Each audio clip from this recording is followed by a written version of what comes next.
li xew Sénégal yéen ñëpp gis ngeen ko mooy arrêter le processus électoral dañ doon waajal jëm ci scrutin bi loolu c'est pas possible donc il faut que ñu gën a taxaw il faut que j'en appelle à l'intelligence du président de la République mu reconsidérer li nga xam moom mooy position bi mais beneen bi mooy nañu wax sénégalais yëpp fépp fu ñu nekk ñu continuer mobiliser wu pour continuer la campagne électorale di wax ak sénégalais di dajeek sénégalais yi parce que lii mënatul wëy sénégalais yi sonn nañ jigéen ñi sonn nañ xale yi sonn nañ mag ñi sonn nañ ba ñuy sonn gisuñu commission d'enquête parlementaire ba ñuy xiif gisuñu commission d'enquête parlementaire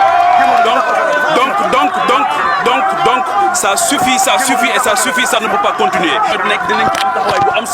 Mais je vous demande encore une fois, avec la même détermination, de continuer le travail sur le terrain. Donc qu'on continue de mobiliser les coordinations départementales, communales, régionales, que nous continuons l'IGB. Inch'Allah, nous sommes la solution. Oui, nous allons remplacer le président Macky Sall. On repart. Oui.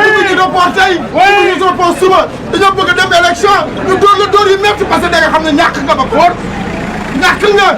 donc, l'autre pour reporter l'élection, dégage.